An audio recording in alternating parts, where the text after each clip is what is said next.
Hello everyone, welcome to another exciting episode of Dayspring Discussions. I'm your host, Sean McGahee. And this is a show where we talk about movies, TV, sci-fi, fantasy, comic books. If you geek out about it, we're going to talk about it. You can listen to Dayspring Discussions on iTunes, YouTube, Podomatic, and Patreon, and contact Dayspring Discussions on the Facebook group, Twitter account, and dayspringdiscussions@gmail.com. Well, hope you all are having a good week and a good weekend. Guys, I am joined today to talk about... I'm going to edit that. Today we are going to talk about one thing, guys, and that is Captain Marvel. And here to talk about it is the marvelous Miss Lisa Locke McGahee. Hello. All right, guys. So Captain Marvel came out this weekend. It is the 21st film in the Marvel Cinematic Universe. Number 22, Avengers Endgame, is going to be here in just a very short amount of time. And today we're talking Captain Marvel. And, of course, as you know, we're talking spoilers, guys. So if you have not seen the film and don't want it spoiled, pause, go see it, come back, and of course, let us know what you think about it. So normally how we do this, guys, we'll go through just kind of general thoughts on the film, what we liked, what maybe we didn't like, and then just go through a couple character things, and then wrap it all up, really. So, Lisa, you ready to get started? Sure, let's go. Okay, so Captain Marvel, just a little bit of a, history, so to speak. Captain Marvel, this is the first female-led Marvel Cinematic Universe film that we've gotten, starring Brie Larson, and this weekend it actually crushed it. 153 million domestically, 455 worldwide, which is beyond the projections that most people think it wasn't even going to reach 100 million, and it got there. It definitely got there. So. Yeah. Once again, showing us that our country and the world underestimates the power of women. Yes, that's definitely true. But I think I contribute to four things. Okay, the success is four things. One, it is a female-led superhero film. That opened on International Women's Day. Exactly, opened on International Women's Day. So you have, more women wanting to see these films. Okay. Secondly, No. It's not that more women want. Women have been craving this. Women like Marvel films, but women are like, there's been an awakening over I'm not sure if you've noticed in the last several years, there's been an awakening of women, especially in the United States, and to have a strong female-led superhero film, it's like what happened with Wonder Woman. It's the same thing. Yeah, and it really just geeked them in general. When you look at, say, Star Wars as well, too. Yeah. Sure. Girls like this stuff. So. Yeah. Speaking of which, of course, the second thing I say is, of course, superhero films are in. It's the big thing now. So, of course, it's going to make some money that way. Number 3, it's an MCU film.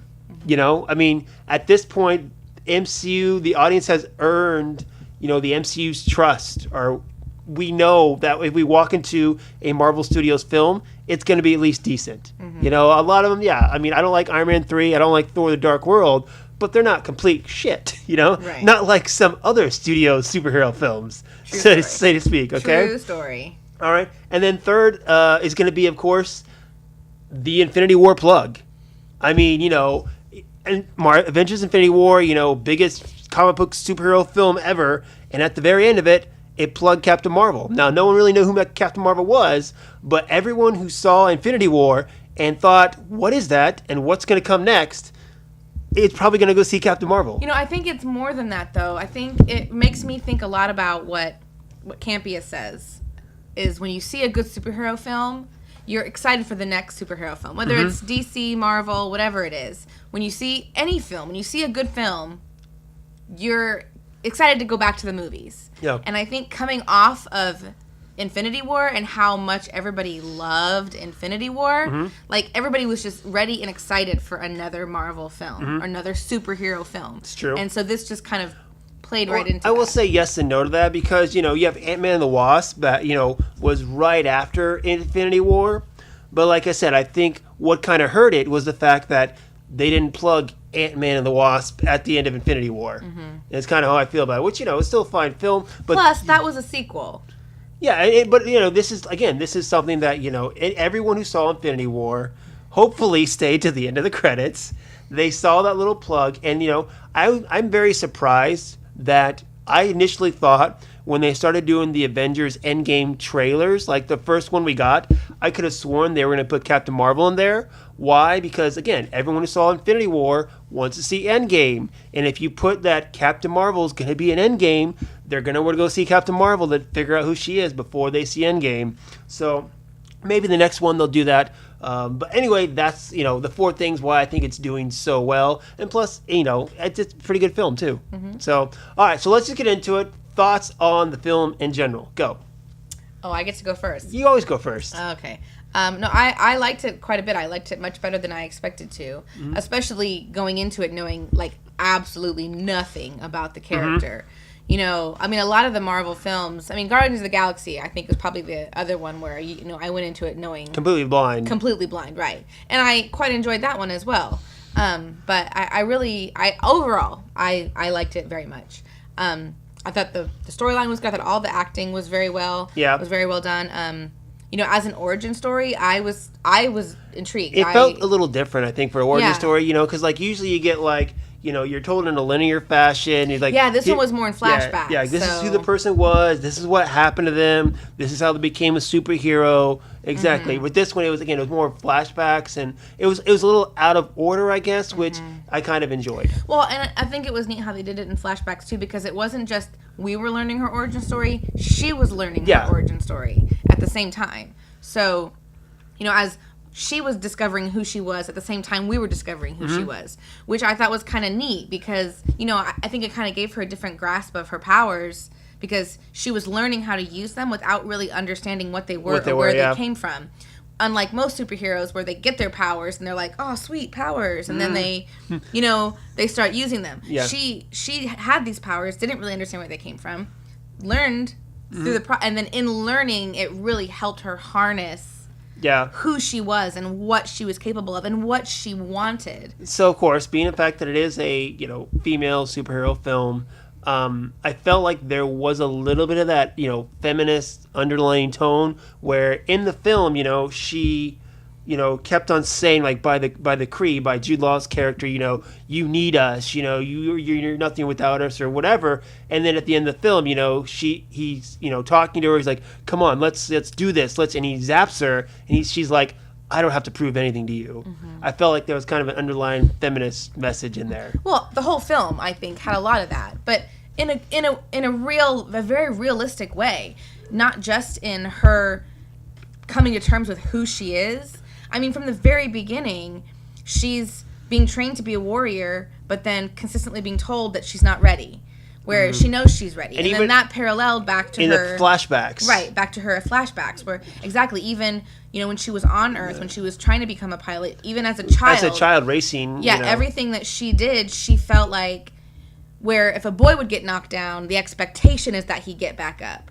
With a girl, you get knocked down, the expectation is that you're going to stay down. And you're going to learn your place. And she, from her very, very beginning of her life... was trying to overcome that, to do something that was not expected of her, to thrive in a male-dominated world, to thrive in a male-dominated career, to thrive as a woman, to be equal or better than the man, as opposed to being expected that they're going to do it better because they're a man, and you just can't possibly do it as good as them.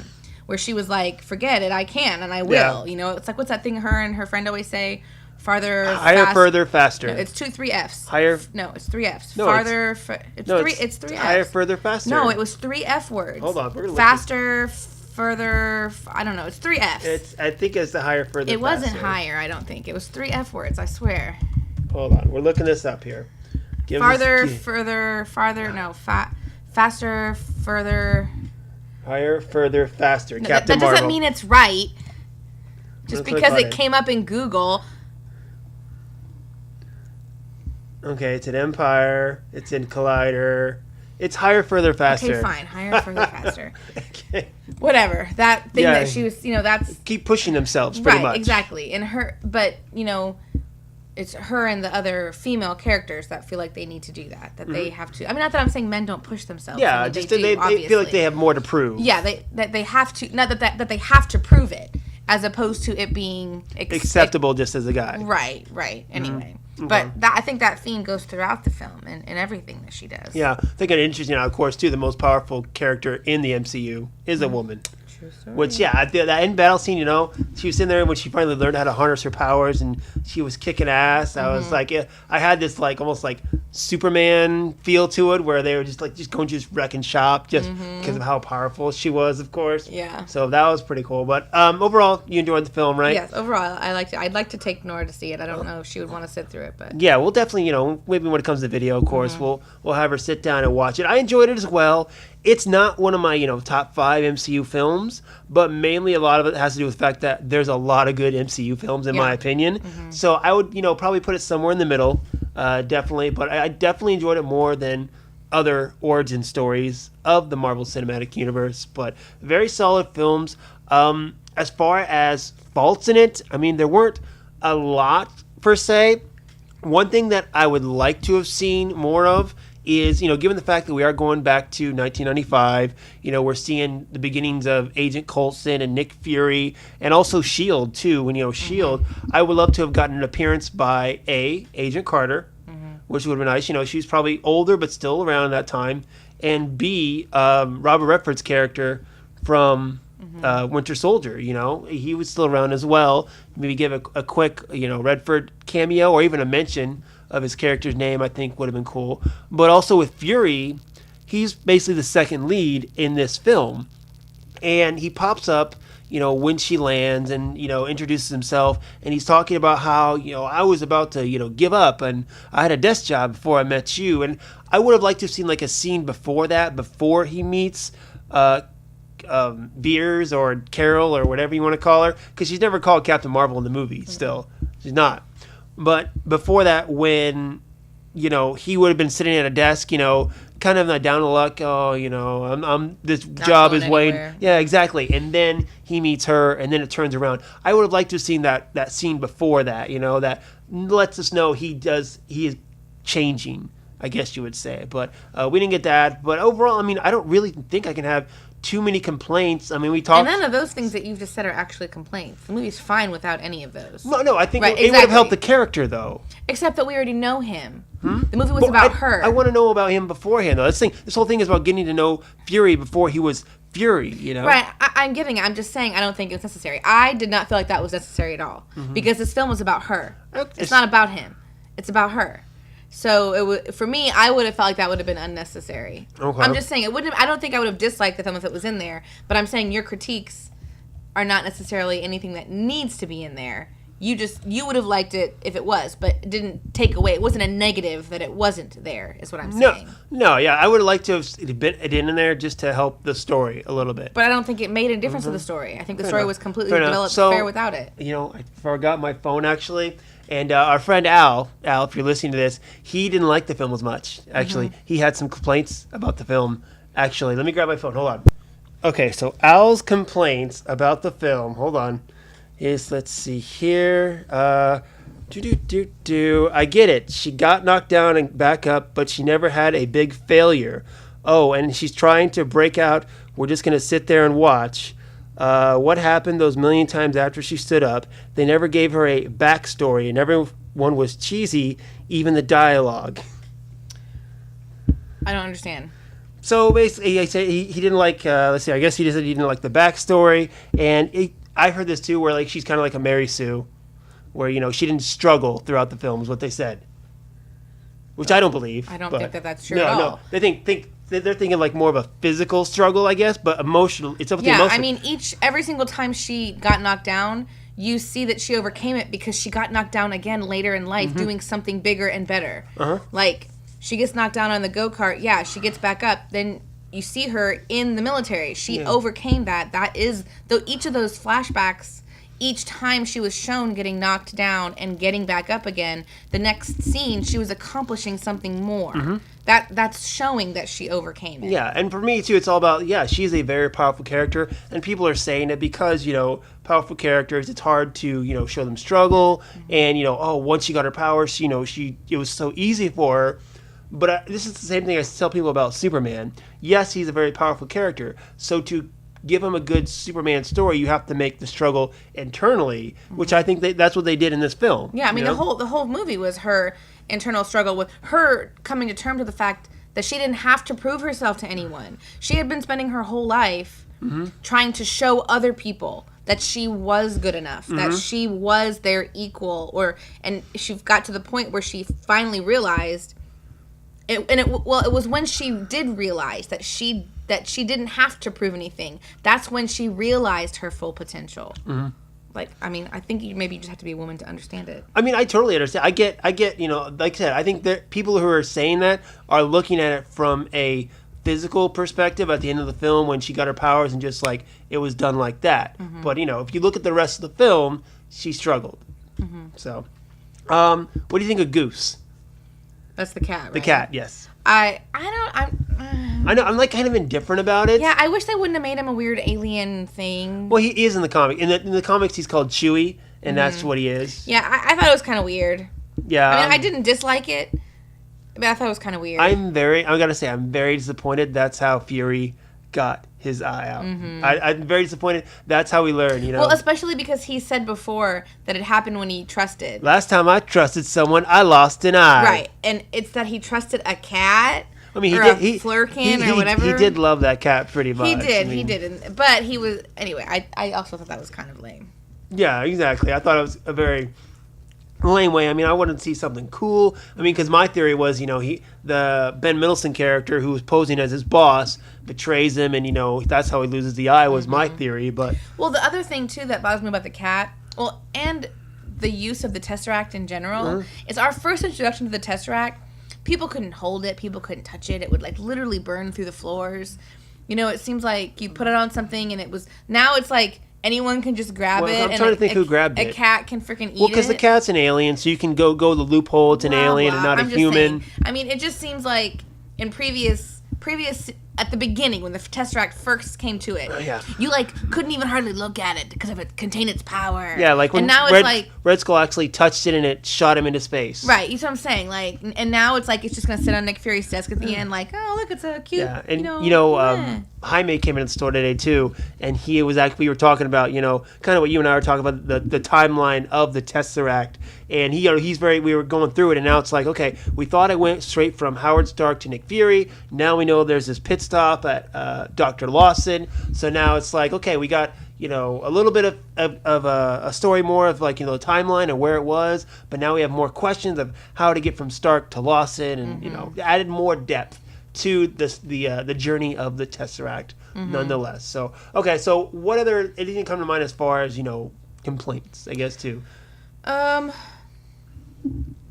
don't know. I mean, I don't have a ton of complaints. I mean, I think probably the cat was my least favorite part of it. Yeah. But even that I was fine with. It was the part that was too gimmicky. Yeah, I didn't think there were any like super obvious negatives.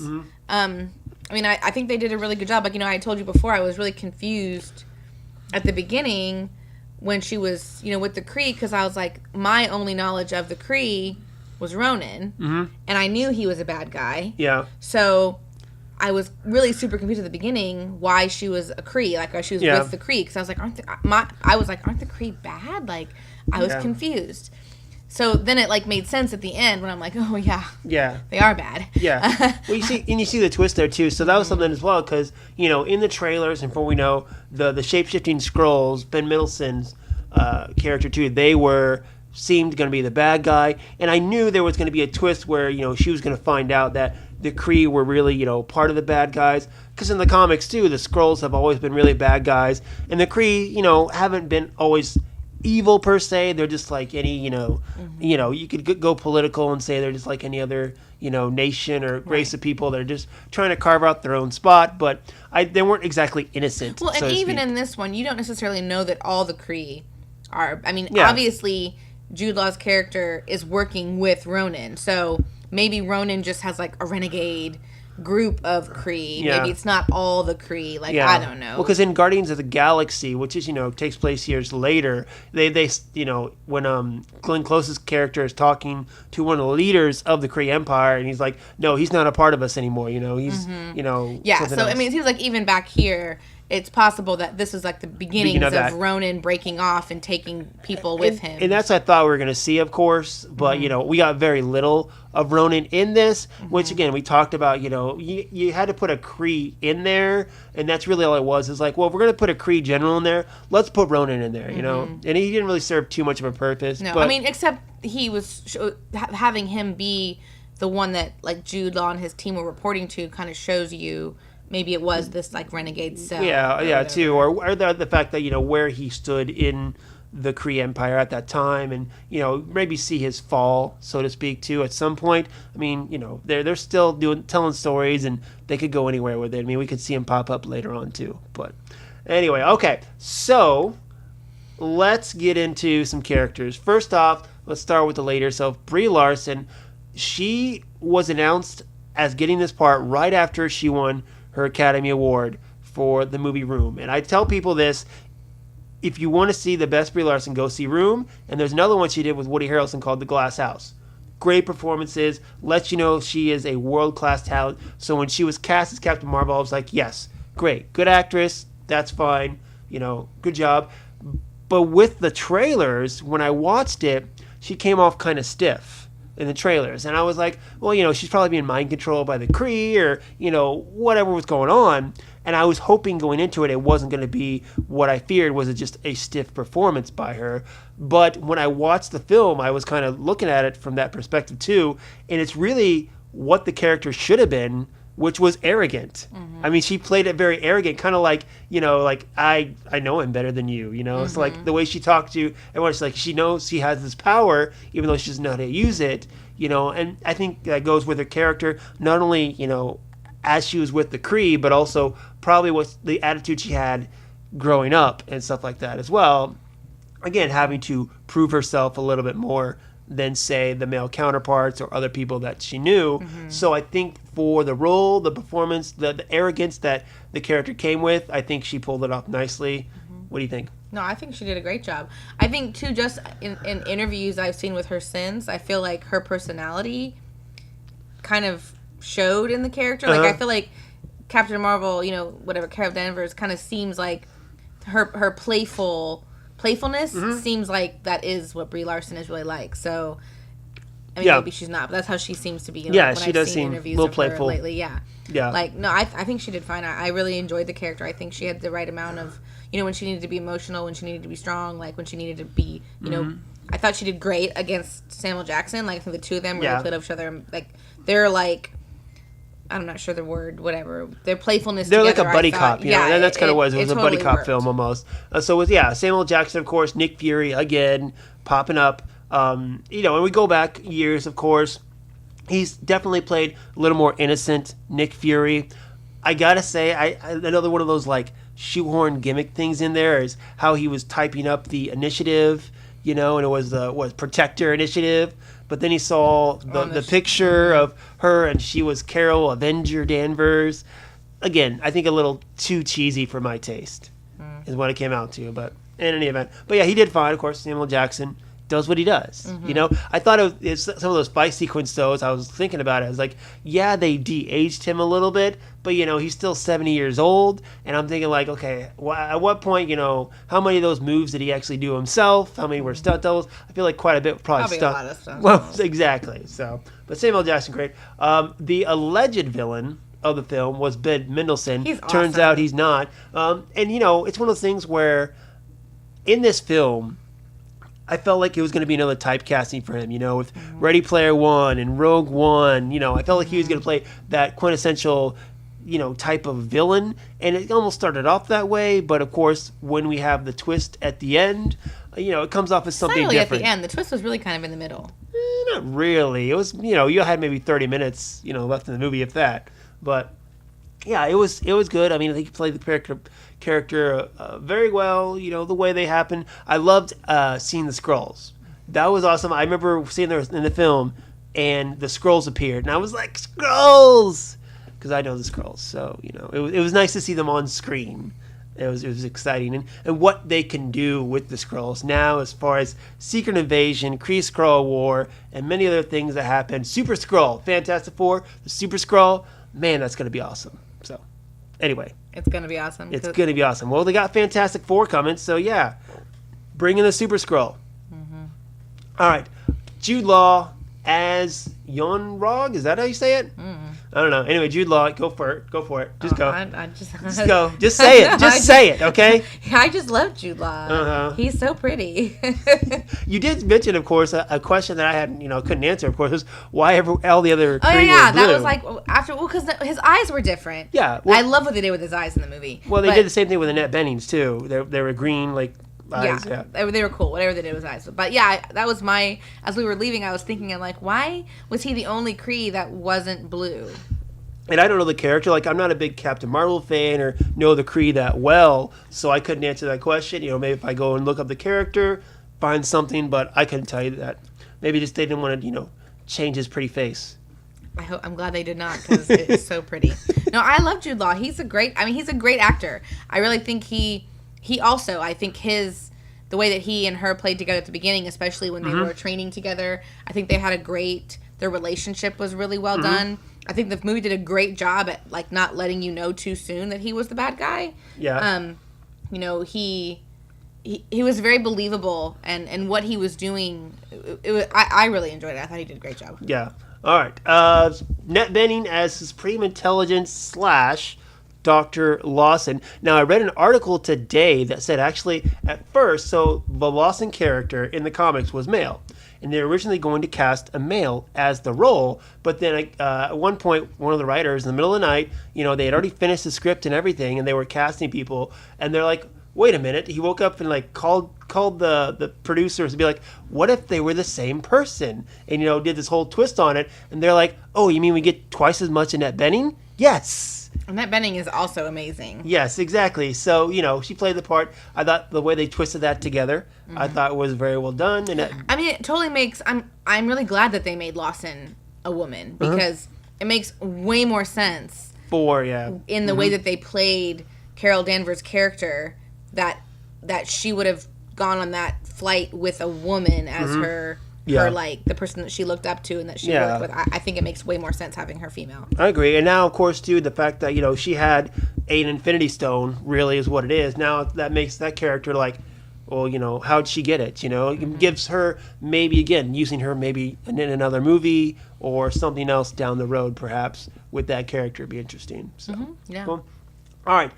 We got Danvers' friend, Maria, played by Lashana Lynch. Not a very big role, but, a kind of, I think, a very crucial part because of the emotional scene. Her and her daughter both, I think, weren't huge parts, but... Because they were her ties to her past, to her human self, to her old life. In that scene where, Carol learned everything, what had happened, and she told her, you're this person, you're the person who did this and this, then this, that was an emotional scene that I think worked well in the film, and it wouldn't have happened without a friend there. So no, I think I don't know who that actress is, but I'm not too familiar with her. Again, when they went into space, though, I thought she was going to die. I thought she was going to die or something was going to happen to her. Now it'll be interesting too. Now that we're going to go, she's going to come to present day now. Carol is, and it's what, 20 years later, more than that.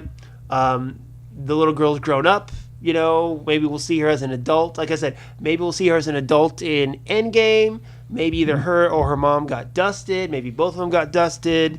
It's an emotional connection that you can play with for Carol, for story purposes. I'd be curious to see, too, what the actress who played the little girl ends up doing, because she was very good. Yeah.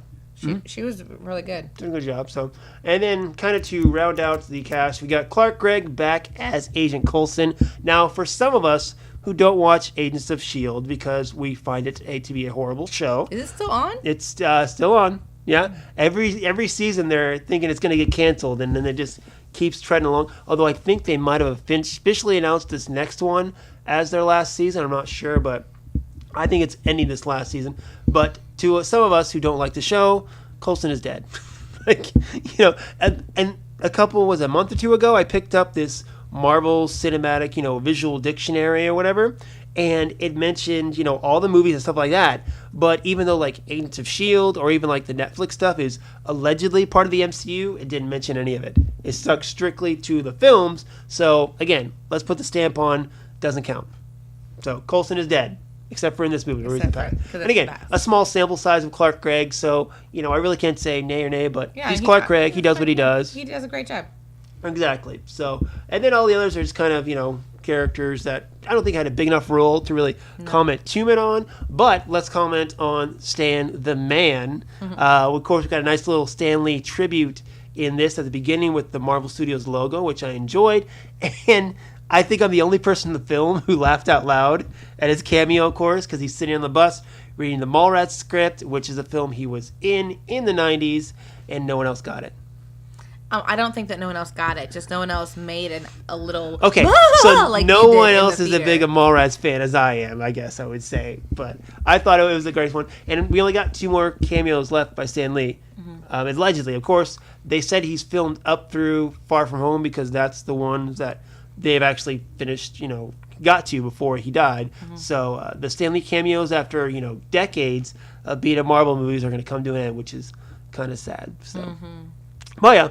All right, so to wrap it all up here, Captain Marvel, I thought was a pretty decent film. Not superb, but, I think it's a good film, of course, like you said, for young girls to check out, even young boys to check out, and anybody, people of all ages to check out. How about that? Yes. I'm very interested to see, of course.